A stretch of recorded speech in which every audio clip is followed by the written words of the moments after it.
Fire Escape Academy Inspector Training. Here we are in Houston. We're actually at one of the local restaurants, corner of Travis and Prairie. Now this fire escape has been inspected in the past, and we're looking for evidence of maintenance.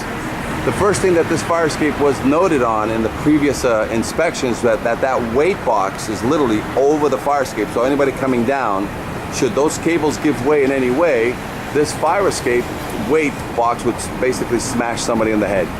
Number two, what was noted was that the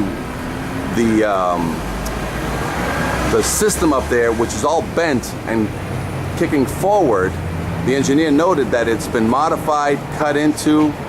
I mean, there's all kinds of problems on that support up above, and that is still in the original condition and not even painted. We have original treads, original hardware that are on the fire escape. So if you look up, you don't see any new hex head bolts anywhere on this fire escape. You got evidence of rust, that the framework is all rotted on this fire escape here. You got evidence that there's been no painting on this fire escape. Now these were things that were noted on a report on this particular fire escape. I'm very familiar with this one, yet there's showing no evidence that anybody has done any maintenance work on this. And if anybody did any maintenance work on it, I can't see it. And if this thing was passed, it was passed by who? Who would sign off on this fire escape with known conditions, such as the fact that the weight box is over the stairs, and if it ever lets go, it's going to crush or kill somebody, and that bracket up there is bending off the building, structurally unsound, and noted on a report. So if this was signed off by anybody, it needs to be looked at again to see whether or not that was an acceptable certification. Now, here's the great thing. I see a couple of treads that were changed. Look at the bolts right there. So whenever you have somebody, they change 3 bolts. So the only change on the bolts was those, yet the remaining, there's no other bolts on the entire fire escape that were changed. Yet there's rust on these connections that was noted on the report. So obviously somebody came here and did repairs. Whether or not they were certifiable repairs remains to be seen, but the fire escape still has a lot of issues here that were not done other than these 3 treads.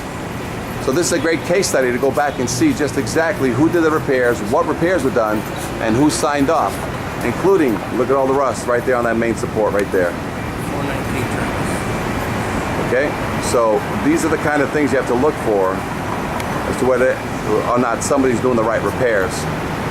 Whether the fire escape is balanced, whether it drops 2 to 3 feet per second. So this fire escape is definitely out of balance.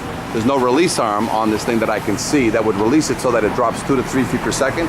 This is a major restaurant here in 419 Travis. So let's see, the other issue that was brought up at the time was whether or not this platform or this porch area is safe, this balcony is safe. So let's take a look, let's go back out here and basically look. Now somebody did something over there, but that entire bracket system was in disrepair. There was, I don't see any modifications. It was noted that all those welds needed to be backed up by a bolt. So if you look at that, I don't see any evidence of bolt, no maintenance, no painting. They maybe greased the wheels. This thing is tied back to the roof. It is bending out. It was, all the angles were cut and notched to modify, and it's definitely bending out towards the street. So that was one of the things noted. So again, you got to be careful that to make sure that whoever is signing off on these things is making it safe for both tenants and for firemen to get out of this fire escape. But this fire escape is all in its original form as the day it was inspected. Fire Escape Academy Inspector Training. Any questions? 800-649-3333.